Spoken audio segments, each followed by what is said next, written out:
Passons maintenant à la correction de l'exercice 7. Donc dans l'exercice 7, quand on observe, on vous dit qu'un artisan rénove une pièce de 3,50 de largeur et 4 mètres de longueur et 2,50 de hauteur. Donc ça sous-entend évidemment que la pièce elle est rectangulaire. 2,50 de hauteur, c'est la hauteur sous plafond, c'est une hauteur à peu près standard. En général, dans les maisons, on n'est pas loin de 2,50. On peut avoir un peu plus, un peu moins, mais c'est pas loin d'être ça.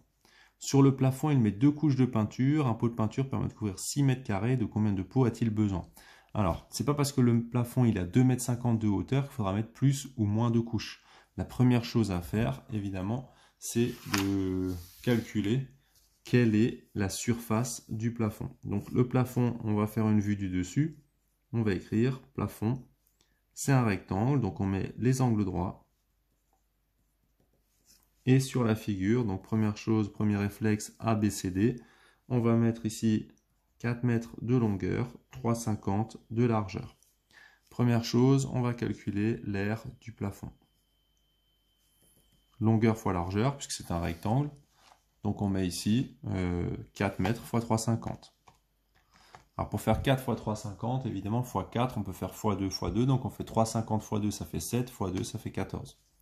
Donc on trouve 14 mètres carrés. Une fois que vous avez 14 mètres carrés, on n'oublie pas qu'il faut 2 couches, puisque c'est spécifié dans l'énoncé ici. 2 couches. Il faut savoir que souvent, quand on met qu'une couche, la première couche, elle est très absorbée par le mur. Et après, une fois que le mur il est bien imbibé, il devient plus ou moins imperméable. Et donc, la deuxième couche, elle reste un peu plus en surface. Et donc, la peinture est un peu plus propre. Parfois même, on met 3 couches. Donc ça dépend aussi du niveau d'exigence et de la qualité de la peinture que vous prenez. Donc ça, c'est pour une couche. Donc on écrit pour 2 couches, c'est 2 fois la valeur de l'aire d'une couche. Donc c'est 2 fois 14 mètres carrés, et donc ça fait 28 mètres carrés. Alors pour savoir combien il faut de pots, pas de difficulté. Vous avez ici un pot qui permet de couvrir 6 mètres carrés. Vous voulez 28 mètres carrés.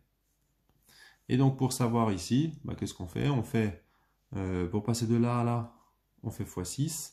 Donc pour revenir ici, on divise par 6. Alors quand on a 28 divisé par 6, vous allez voir que là, on va trouver une valeur approchée. Ce ne sera pas la valeur exacte. Alors dans 28, combien de fois 6? 4 fois. 6 fois 4, 24. Il reste 4. Donc si vous prenez 4 pots, vous allez pouvoir vous peindre 24 mètres carrés, mais il vous restera 4 mètres carrés non peints. Donc ça veut dire que techniquement, il faut plus que 4 pots. Donc si je continuais, par exemple, si j'abaissais le 0 ici, qui est après la virgule, donc, dans le quotient ici, on mettrait la virgule pour être dans la partie des dixièmes, et donc on dirait dans 40, combien de fois 6? Donc ici, quand on regarde et qu'on fouille un peu, donc 6 fois 4, 6 fois 4, 24, 7 fois 4, 28, donc 6 fois 7, 42, et 6 fois 6, 36. Donc on est à 6, donc on a 36, on a 4, etc. etc. Donc on a 4,66666 et ça ne s'arrête pas. Donc on peut écrire ici 4 pots ne suffisent pas. Il faut un 5e pot.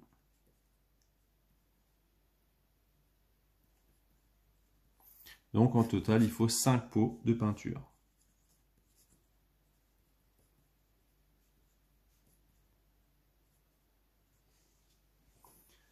Donc une fois qu'on sait ça, maintenant on peut passer évidemment à la question B. Il tapisse tous les murs avec du papier peint. Chaque rouleau est large de 50 cm et long de 10 mètres sans raccord. Donc ça veut dire que vous, il faut regarder déjà combien de fois vous allez réussir à utiliser votre papier peint ici pour faire en gros ce qu'on appelle des laits de papier peint. Donc ça veut dire des bandes de papier peint. Donc première chose, 50 cm de large. Moi je vais faire un schéma vu d'au-dessus. On a ici 4 mètres. On a ici 3,50. 4 mètres, si on le découpe en bandes de 50 cm, Donc là, on est à 2 mètres. Là, on est à 1 mètre.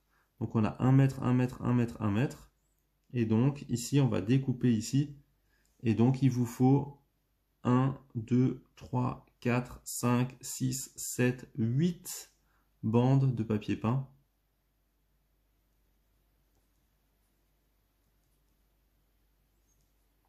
Sur la longueur. Et si vous faites la même chose ici, le 3,50, vous coupez, vous allez voir que techniquement, il vous en faut 7. 1, 2, 3, 4, 5, 6, 7. Donc ici, alors évidemment, c'est tous les 50 cm. Donc 1, 2, 3, 4, 5, 6, 7. Donc il y a 7 bandes. Donc 8 sur la longueur, 7 sur la largeur. Évidemment, vous allez prévoir pour tous les côtés. On a encore une fois 8 et on a encore une fois 7. Donc on a 8 et 8, ça fait 16. 7 et 7, ça fait 14. 16 et 14, ça fait 30 bandes de papier peint.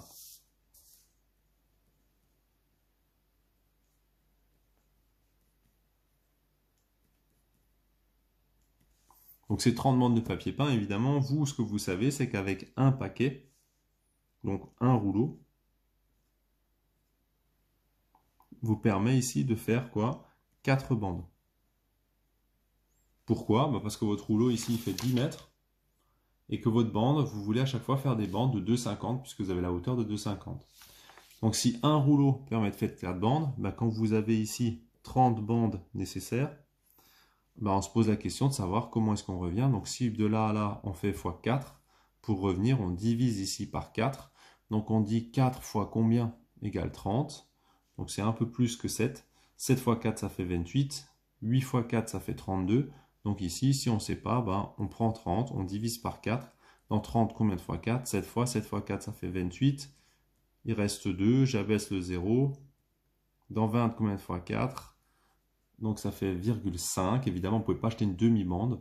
Et donc ici, un demi-rouleau. Donc évidemment, qu'est-ce que vous faites? Vous achetez 8 rouleaux.